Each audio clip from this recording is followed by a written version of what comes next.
We don't know what that new order is going to look like. Obviously, there is a confrontation between the US and China, and those represent very different values and very, very different approaches to human rights. You should worry that there could be one part of this decoupled equation which will be less focused, less committed on human rights and on social issues.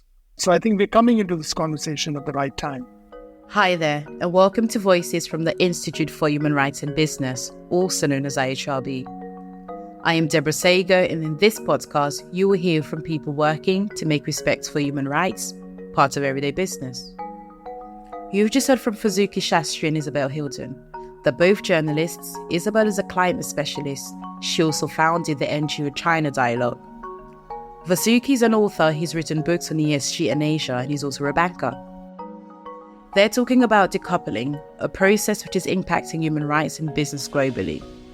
In this episode, you're going to discover exactly what decoupling is and hear about what it could mean for businesses and their human rights commitments. My colleague Salil Tripathi has been speaking to Isabel and Vasuki. Salil, can you give us a brief outline of what decoupling means?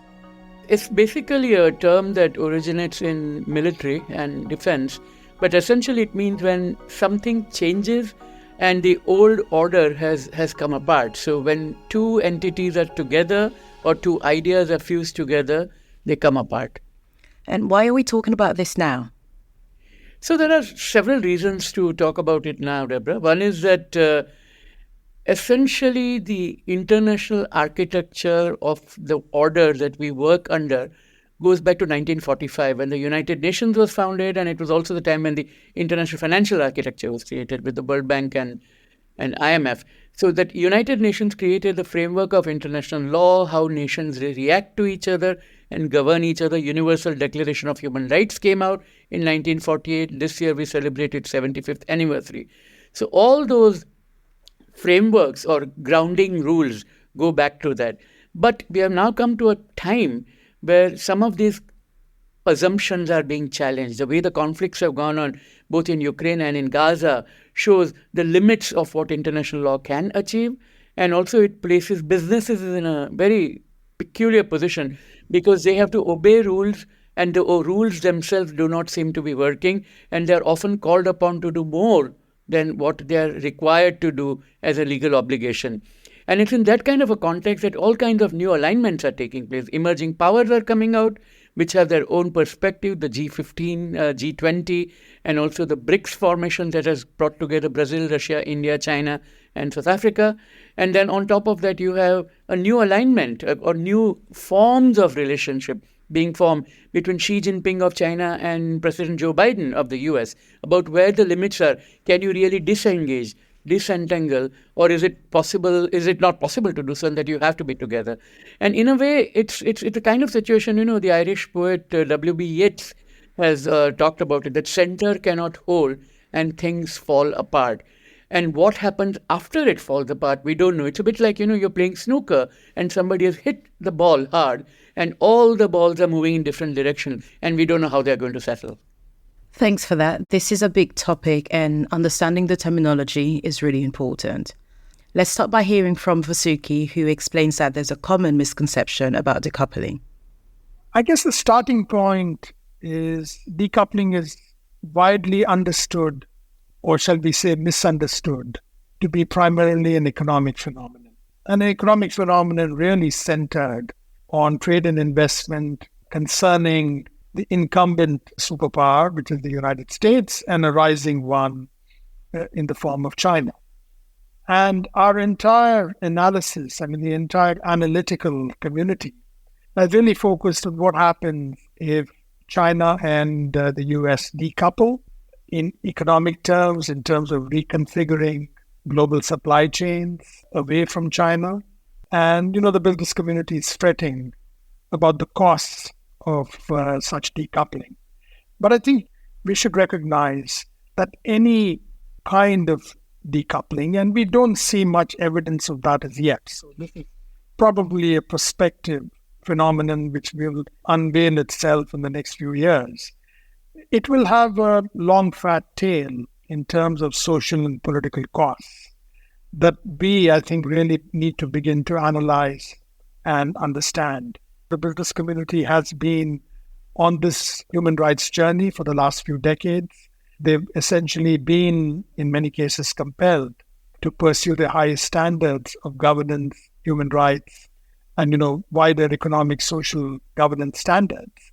And decoupling sends a signal of fragmentation and fracture, essentially two big economic blocks of the world which operate on their own standards, right? So we need to worry, I think, human rights practitioners need to look at this primarily economic phenomenon, but then examine the social costs of these, which I believe in a world completely divided between China and the US, and presumably distinct spheres of economic influence with two regions, one pro-America and one pro-China, incredibly simplistic, almost like a caricature. But you should worry that there could be one part of this decoupled equation which will be less focused, less committed on human rights and on social issues. Right? So I think we're coming into this conversation at the right time. So, Isabel, how serious is this threat of decoupling? And if I can build on what Vasuki was telling us, is this a sense of deja vu? Are we reliving the Cold War period, but instead of Soviet Union, we are talking about China as the big rival, and there are two poles that we are talking about? Well, there are certainly some similarities with the Cold War, but of course the enormous difference is that there was very, very little economic engagement between the Soviet Union and Western liberal democracies. Had mobile phones existed, no one would have bought a Soviet mobile phone. It would have been the size of a brick and probably green. Whereas, China, all our houses are full of goods made in China, the second biggest economy, deeply intertwined supply chains and so on. So decoupling takes on a very, very different colour. And I have to say, although it is much discussed, it's not really happening. If you look at the trade figures between China and the US, the two, antagonistic powers, they're higher than ever. What you do see, though, is a fairly sharp decline in foreign direct investment into China, particularly from European and from American investors. And I think that both the European Union and the United Kingdom, and to a certain extent the United States, have begun to talk less of decoupling and more of de-risking, which sort of gets to the heart of the problem, if you like. China, after COVID, after wolf warrior diplomacy, after the rise of Xi Jinping, this much more assertive and ambitious China, aligning itself with authoritarian capitalism around the world, the best friend of a very aggressive Russia. That is a China that, whereas 10 years ago didn't seem to be a risk, it seemed to be more on the opportunity side for business. Now there is a legion of risks that have come with a shifting global picture. And I very much appreciate your opening quotation. I have another favorite, which is from Gramsci's Prison Letters, when he says the old order is dead and the new one struggles to be born. And we don't know what that new order is going to look like. Personally, obviously there is a confrontation between the US and China, and those represent very different values and very, very different approaches to human rights. But I think that we should also factor in that a lot of countries don't want to have to choose and will try to leverage their position so as not to choose, try to gain maximum advantage from competing superpowers without having to join the fight. And I think that a lot of what we used to call the non-aligned movement is already in that position. So not taking, for example, the Western view of Russia's invasion of Ukraine, but at the same time, not really wishing to be completely aligned with China for fear of alienating the United States. Now, what that means for business depends really on what business's relationship with China is. And clearly there are more risks. But of course, businesses have very, very different relationships with China. Some manufacture in China for China. Some manufacture in China for the international market. Some just sell into China. Some are simply dependent on China for supply chains for goods manufactured elsewhere. And all of those carry different risks in the current shifting global landscape. And companies are having to react to those risks with different strategies. Salil, there are a few different terms being used here. Can you talk us through those? What's the difference between decoupling and de-risking, for example? Right. So decoupling is complete separation. All right. That's the intent of it. And one can even think in terms of fragmentation. If you're talking about the whole order, and if you're talking about two large entities, whether they're economic powers or nations, then they're coming apart, or the idea is to come apart. That's decoupling. But de-risking is different. De-risking means that you find a particular country represent a particular kind of risk, not necessarily a threat, but a risk, and therefore you move elsewhere. So as an example, a small island nation, you're operating there, running a tourist resort, for example, and because of the climate crisis, you feel you have to move out and move your investment elsewhere. That would be de-risking. And what about reshoring? Because that's going to be mentioned in this episode later on. So reshoring is when you have had an industry in a particular country for a long time, such as, let's take textiles in the American South and textile mills in the UK. And a lot of that production first went to China, then to Indonesia, and then to Bangladesh. Now, what seems to be happening is that because of the risks posed by some of those markets, the accidents in Bangladesh and the current unrest that has been going on in Bangladesh for higher wages, means that people suggest that it should be brought back closer to the market so that you're not depending on international trade all the time, and that brings production back where it belongs. So reshoring would mean taking the old industry and bringing it back where it used to be. Okay. Also coming up, Isabel mentions China Plus One. What is that? So China Plus One is part of de-risking and decoupling, that people felt that China poses certain inherent risks. On a financial level, the market is slowing down, the population is aging, so the old economic rationale of being in China is getting reduced. Also, costs are rising. And then there's a political factor, the China-Taiwan relationship, what that is going to mean for the rest of the world. But global economies are far too intertwined with China. They cannot just leave. It's not like you get out of a country and then shut the door. It's not possible at all. So China Plus One is that, yes, you continue to operate in China, but you also go to another large country, such as in the region, it would be Indonesia, it would be Vietnam, it would be India, so that you have in some ways made sure that your risks are shared. We just mentioned reshoring. Let's go back to that because that has a huge impact on the workforce. What are the implications there? Yeah, so one of the interesting things, Deborah, about reshoring is the assumption that an old industry which used to exist in a particular country or a city can simply be brought back. Now, consider garments, for example. The garment boom in Bangladesh is about 30 years old.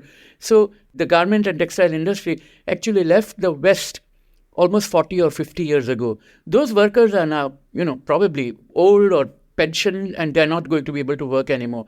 Those skills are lost. You don't have the workforce which can work on those machines. They've moved on to other forms of industry. And actually, this would bring them back to work in a lower wage setting than the higher skilled settings in which they've come. So it's very nice to say that let's bring back the factories, but it may be that the population has changed, the environment has changed, and it's not that simple anymore.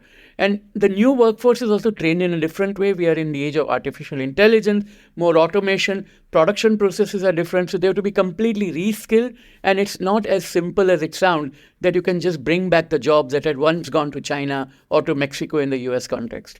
But I think it would be interesting to get Isabel's insights into this, whether reshoring is a realistic prospect or is it just a talk and simply a matter of hot air?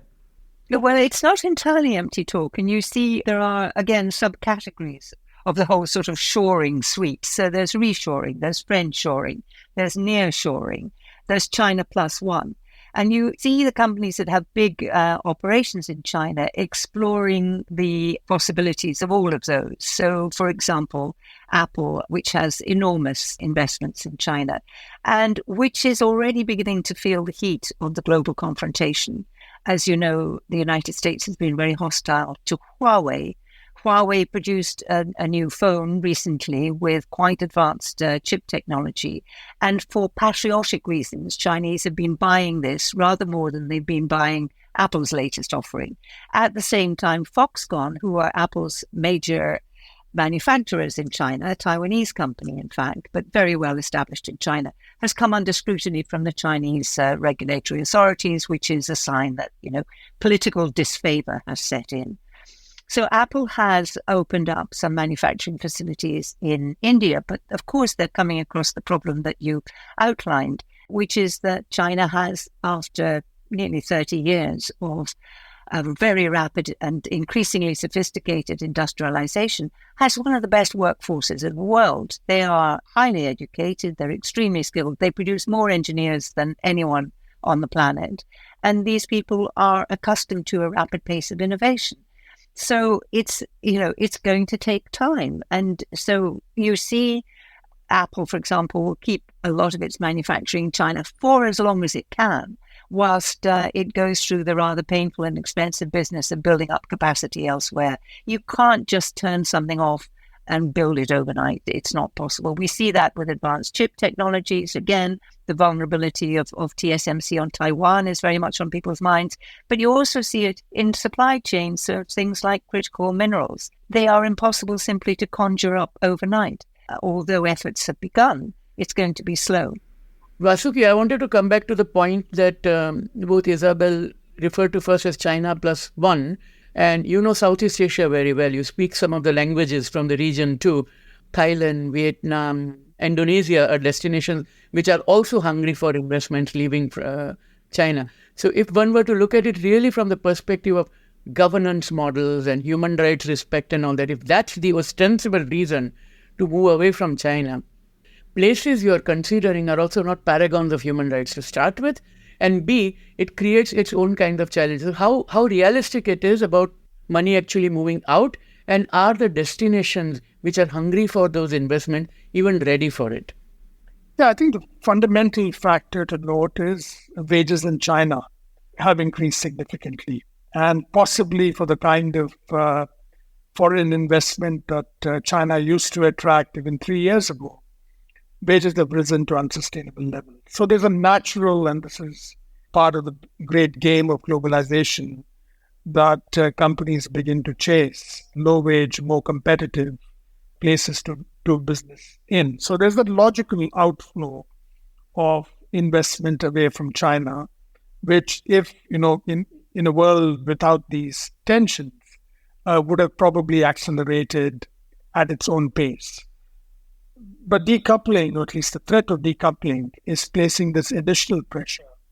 And you're beginning to see, a country like Vietnam, which, was until very recently the poster child, heralded as the next tiger economy, very much China-like governance model. Even Vietnam is now facing economic headwinds, right? So the notion that the entire foreign investment / supply chain can simply transfer away from China into a higher standard of governance country, that simply is complete fiction, because those higher, superior forms of governance don't exist. And, to be quite fair, they don't exist in Southeast Asia. They probably don't exist in other parts of the developing world until you decide to do the reshoring back to the US and Europe. There's a traditional fundamental problem of retraining the workforce and skills development, which lags far behind. So there is a vacuum. And what you're left with is, a country like Indonesia, which, despite all the pressures that it faced over the last 3 decades, has emerged as quite a vibrant democracy at a time when illiberal democracy is taking hold even in countries like India. Right? So if you're thinking of operating in a place like Indonesia, it has a better legislative framework for labor protections compared with, say, China. It probably has a better implementation record in terms of social protections.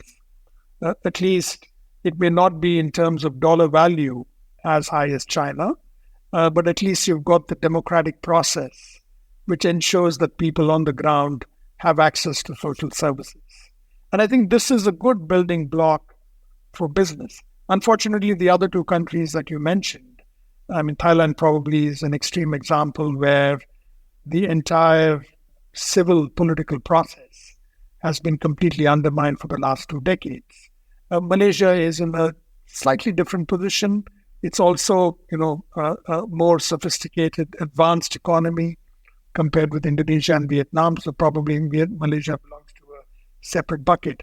But I think in terms of where we can expect, in terms of better human rights / governance implementation, I think we need to turn to large, complex democracies like Indonesia. And unfortunately, Salil, as you well know, there aren't that many of them in the world left. And in fact, that was what I was going to lead to the next question, which is not a direct relevance to business, but business has to face the consequences of it. And, you use the word illiberal democracy and its rise. One of the things that tends to happen when reshoring and offshoring takes place is that a working class suddenly finds it has no jobs. And it is at that time that the anger comes out on migrant workers, on the foreigner, on the one who prays differently or eats different foods or, speaks a different language. And it creates a rise of right-wing political rhetoric.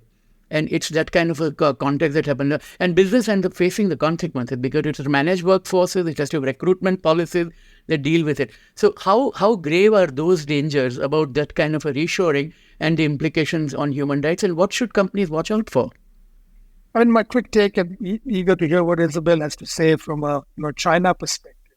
This entire notion that business has to be responsible in the way it behaves and evidence that through, ESG metrics, that is being challenged in the advanced West. But I think you have a different set of challenges in developing countries.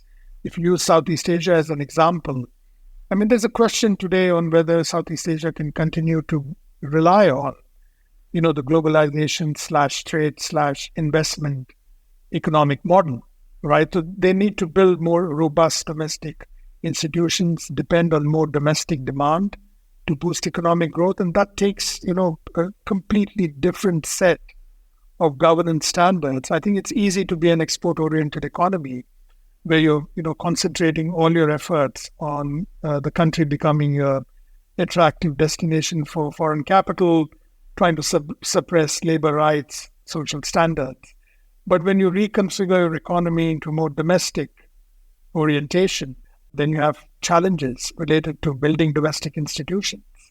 And I would argue that many parts of Southeast Asia, and India probably belongs to this, has either undermined domestic institutions or obviously in the case of Indonesia, where it had to build these institutions from scratch and they're still working imperfectly.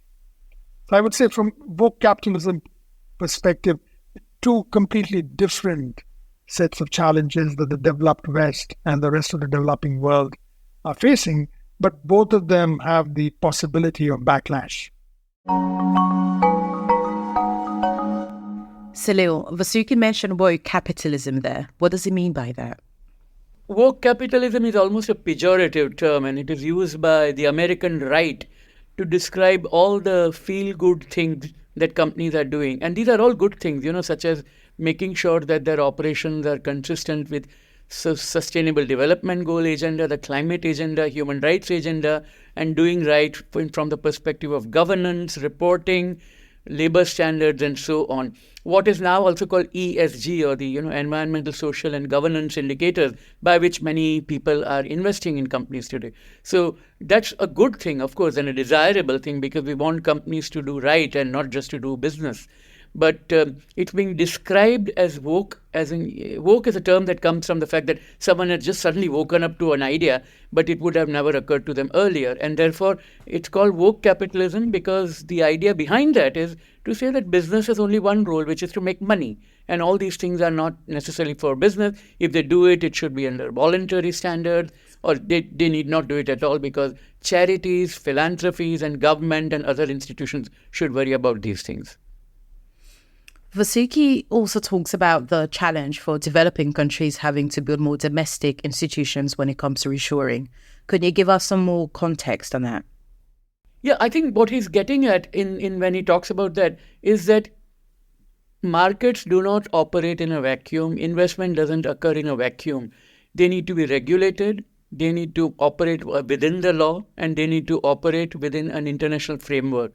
And that requires robust institutions which are autonomous and which can exercise their authority and blow the whistle when necessary, encourage right action when necessary through reporting requirement, and if necessary, prosecute when things do go wrong. So when you're talking about reshoring, it can only happen realistically in settings which have robust institutions that can take care of it.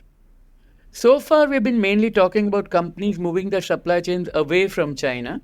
But as Isabel pointed out, it's important to remember that China too has its own relationship with this process. There's an aspect of de-risking that tends not to be noticed, which is that China's been de-risking since about 2015.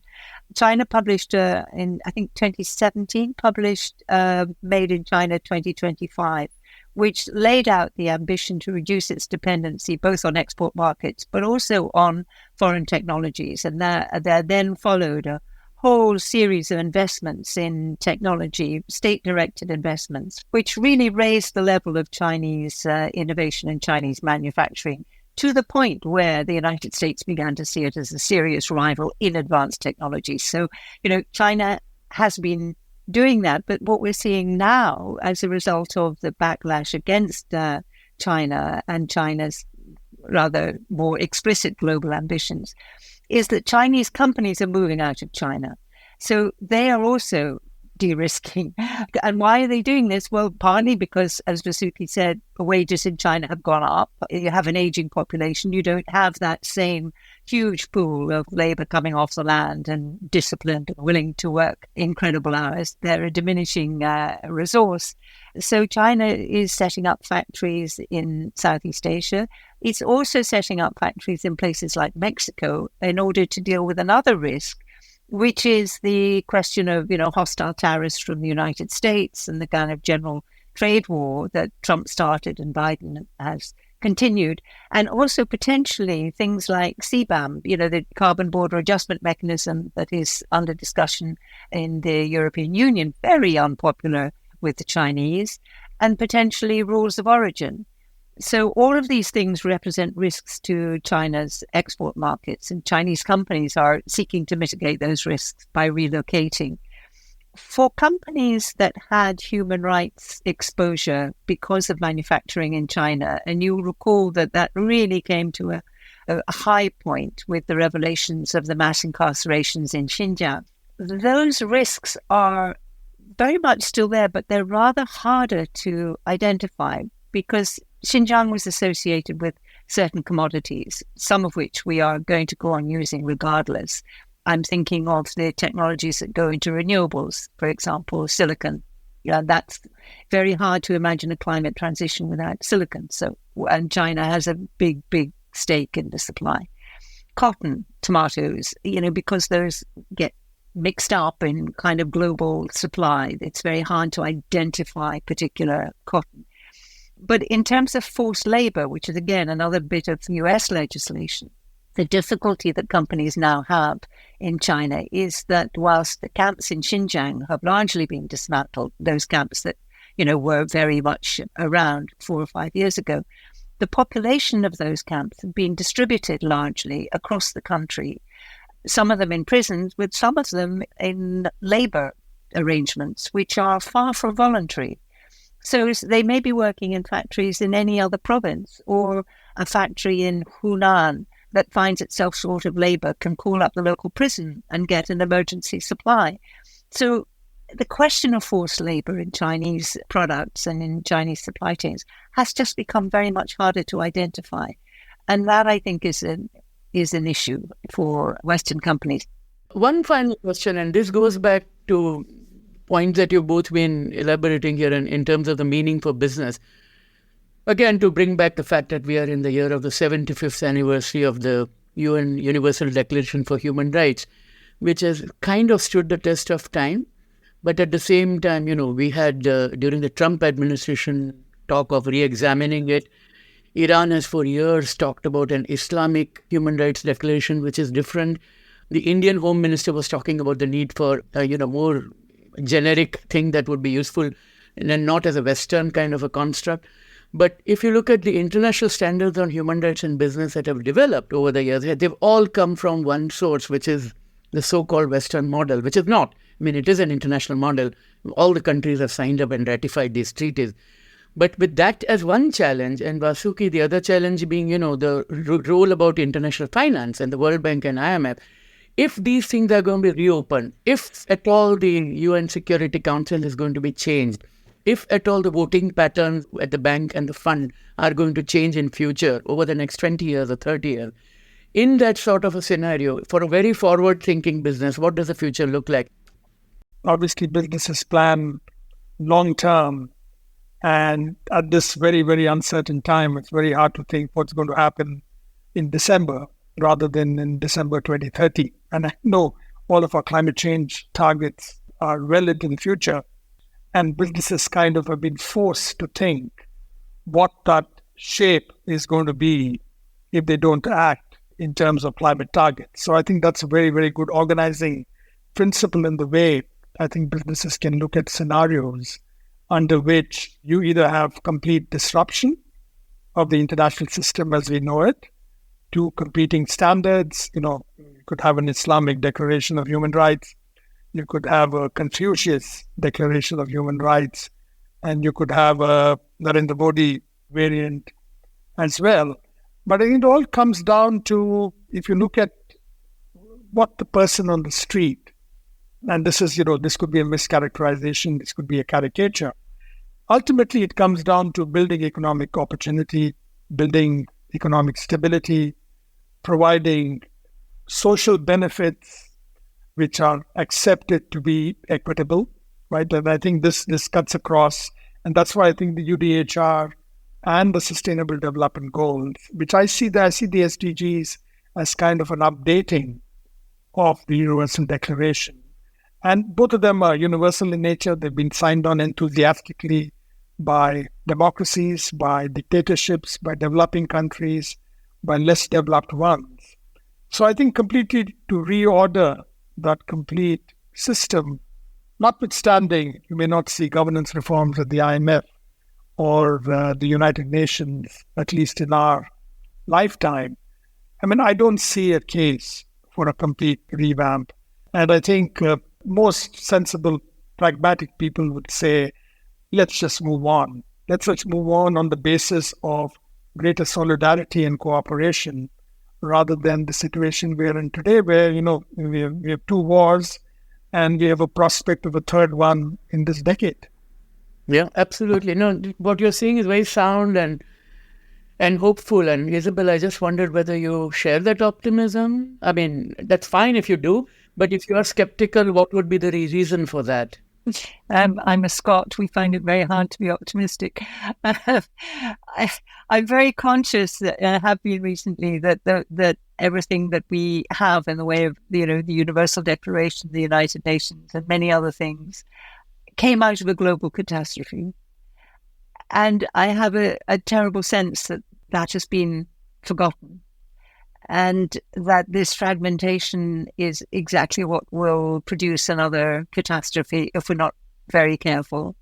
We've just lived through a year of the highest ever recorded temperatures, with climate scientists, really beginning to insist that we listen to them, but they're being drowned out by war, by short-term and very real catastrophes.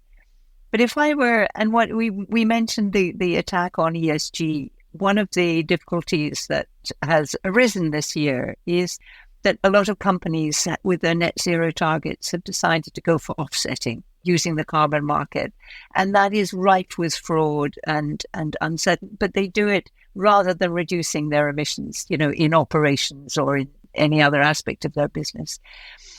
I can't imagine that they can still think that business will be unaffected by climate change. They have as big a stake in climate change as any citizen, any country, any city, any nation. We are all, staring over the edge of the cliff, and business is also staring over the edge of the cliff, whatever they're manufacturing. So please, let's hope that this is the year that they take those targets in-house and that they decide, however dysfunctional the global political system has become, that they, at least as we all can aim to reduce our carbon footprint. Absolutely. And I think there'll be two types of canaries in the mine, right? In this case, as I see it, one is, of course, the climate refugees, which will start coming and knocking at the doors at a political level, which has its own ramifications, which are problematic. There is the pricing of insurance products, where, if you're property facing water, it's just going to start escalating. And those are the kind of symbols and signals we will have to watch out for as we go forward. Absolutely. And disruption to operations, disruption to manufacturing sites and so on. Such a fascinating discussion there, Salil. What are the 3 key takeaways for you from this conversation? I think there are 3 key lessons that I draw from this and which should set us on our path for work in future. One is strengthening of the architecture. It may seem frail, it may seem fragile, but it has stood the test of time. And I think we can do, or everyone who has a stake in it and a role in it should do everything that one can to strengthen that architecture and uphold it. Secondly, we should be anticipating future challenges and introducing new ideas to the UDHR only if they are consistent with the original idea behind it of human rights and its protection. When you add too many bells and whistles to a Christmas tree, sometimes it can fall apart, and you don't want to do that. And finally, business needs to play a bigger role, but in a very limited sense, because you have to always be prepared what you wish for, because you might get it. And in the past, colonialism and imperialism, all of them had strong links with businesses going out and doing business abroad and not on their own turf. So the bigger role that business has to play is being aware of that past, but act in ways that uphold the rights of others and preventing harm to rights of others, precisely because the world is undergoing this transformation, decoupling, and to some extent even fragmentation. So it means standing up for the rights of the minorities. It means making sure there is no discrimination. It means eliminating violence against workforce. It means supporting the rights of unions and supporting migrant workers, doing things to anticipate the climate change. So the work is cut out for it. So 1, strengthen the architecture. 2, anticipate future challenges. And 3, to play a bigger role to uphold rights. Thank you so much, Salil, and thank you for listening to this episode of Voices, which is brought to you from the Institute for Human Rights in Business. Isabel mentioned earlier mass incarcerations in Xinjiang, China. You can get more context on that in another episode of Voices with Mueta Idikut. Mueta is a project analyst at the Uyghur Transitional Justice Database based in Norway. You can find the link to that episode in the notes for this podcast. Until next time, though, be sure to share and follow this podcast. That way you will never miss an episode. And if you would like to find out more about the work that we do at IHRB, then head to ihrb.org.